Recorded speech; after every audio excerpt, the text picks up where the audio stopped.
Welcome back to The Explainer. Today, we are taking a truly captivating journey. We're going to zoom way, way out from the deeply personal biological healing of a single traumatized soldier all the way to this grand, incredibly ambitious vision of global interfaith peace.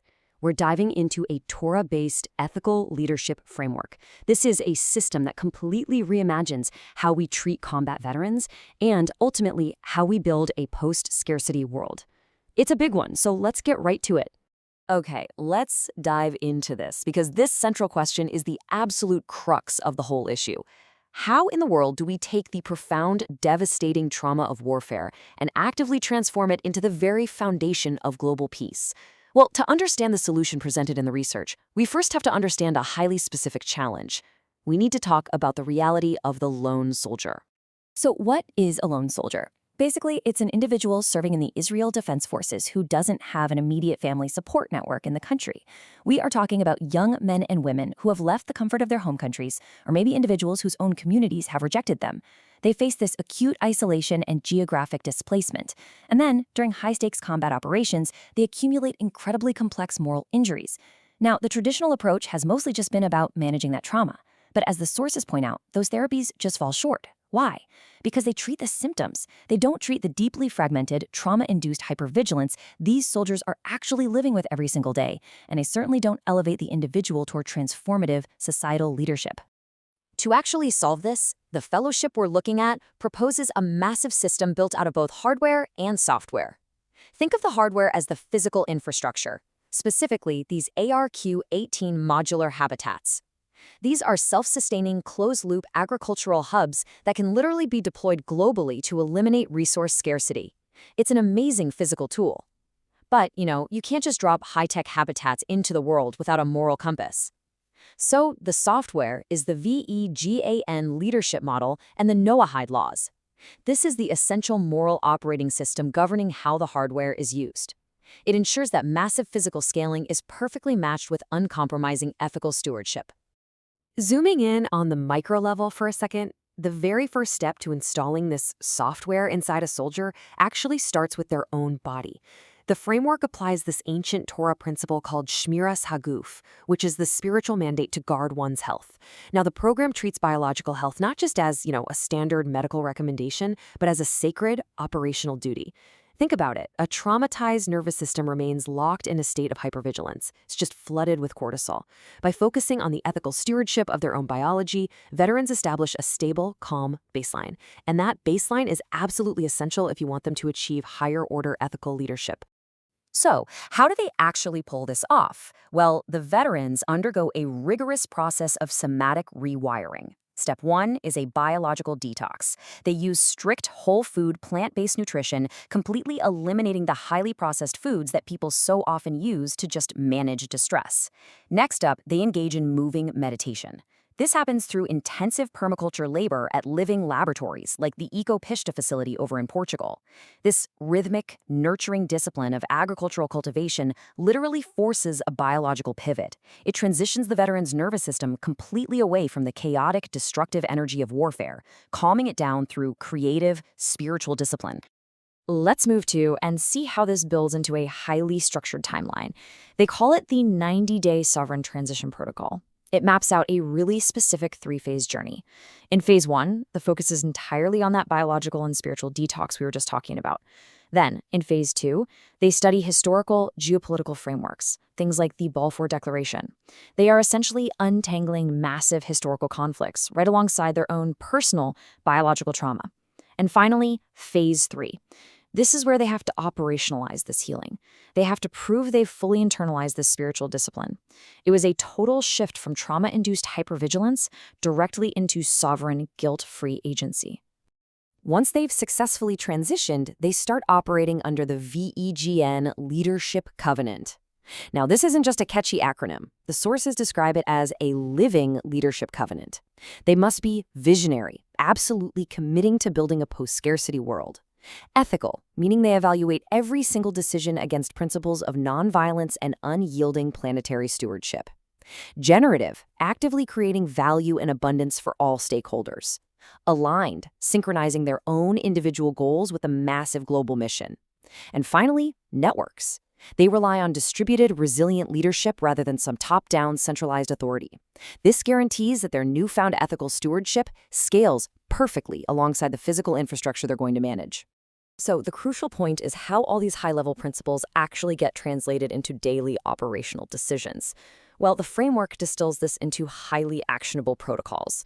Step 1 is the absolute baseline: do no harm.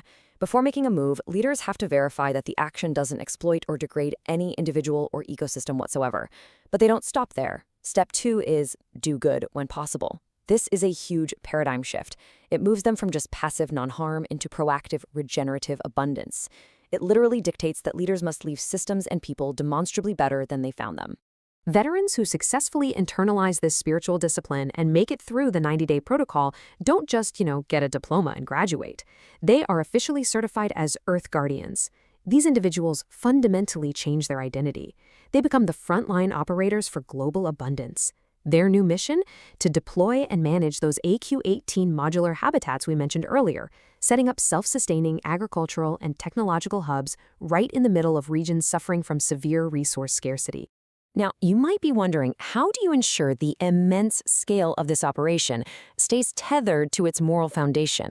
Enter an AI called the GENII cognitive engine. It acts as an algorithmic ethical firewall. This isn't your typical AI optimized just for profit or engagement. GENII is an intent engine. If an intended action deviates from the core principles of nonviolence or planetary stewardship, the GENII system automatically reroutes it using built-in forgiveness and compassion algorithms. It literally forces the operator to abandon zero-sum military logic and find a path toward mutual thriving. It's a real game changer. This creates a wonderfully stark contrast in paradigms. On one side, we have traditional warfare that's rooted in perceived or actual resource scarcity. It operates on zero-sum logic where one side's gain is always another's loss, and it produces profound trauma and hypervigilance. On the exact opposite side, we have the VEGAN paradigm. This is fundamentally all about proactive, regenerative abundance. It completely replaces extractive economies with a peace-for-profit model, and it grounds everything, the whole shebang, in the biological clarity of its leaders.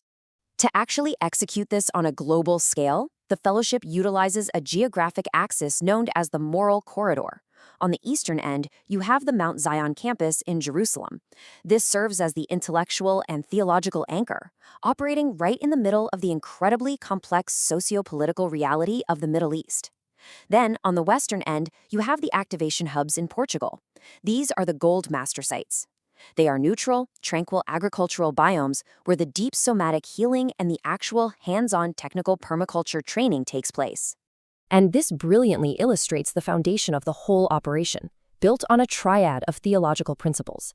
These pillars are what translate ancient wisdom into modern humanitarian infrastructure. The operations are supported by three core concepts: Salem Elohim, the Noahide Covenant, and the Maimonidean Vision. Together, they create this ethical leadership interface that drives interfaith diplomacy, universal justice, and post-scarcity infrastructure. Let's look a little closer at each of these pillars. The first one is Salem Elohim, which essentially asserts that every single human being is created in the divine image. During the preparatory phase, recruits are taught this concept specifically to establish the fundamental equality and infinite dignity of all human life. And teaching this prior to combat is absolutely crucial. It acts like an inoculation against the dehumanizing cognitive distortions that warfare just inherently produces. It demands that soldiers actively preserve the dignity of non-combatants, acting with immense restraint and compassion even under extreme pressure. The second pillar is the Noahide Covenant, which is based on the 7 laws of Noah. According to Talmudic tradition, these laws constitute a universal moral code given to all of humanity long before Sinai. They include prohibitions against murder, theft, and cruelty to animals, alongside the absolute mandate to establish justice systems. But for this fellowship, this isn't just abstract theology. It's the ultimate diplomatic framework. It provides a shared international moral order that promotes peaceful coexistence and genuine religious toleration. And it does it without asking anyone to erase their own distinct religious identity. This framework directly empowers the fellowship's interfaith diplomacy.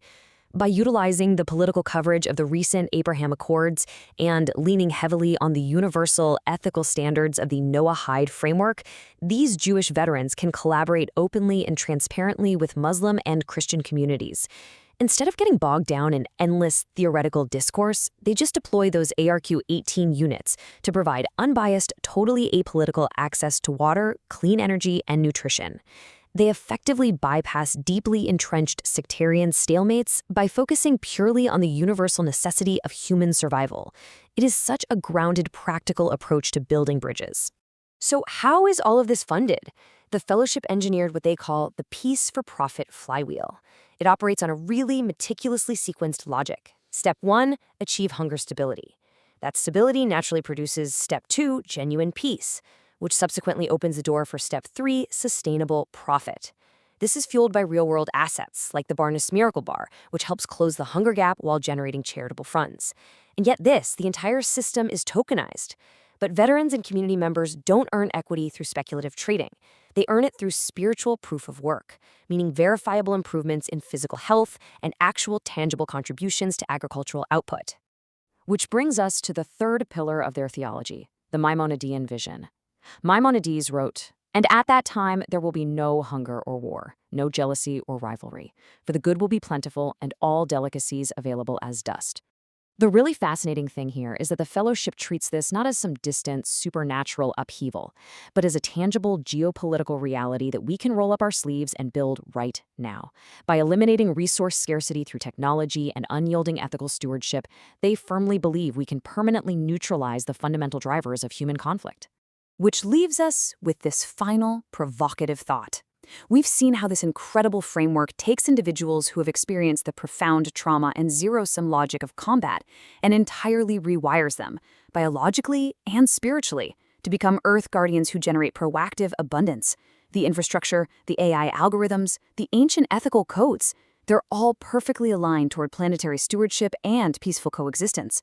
So, as we look together toward this post-scarcity future, the real question is, how can you apply the VEGAN principles to your own life? And what role will you play in our shared ethical stewardship?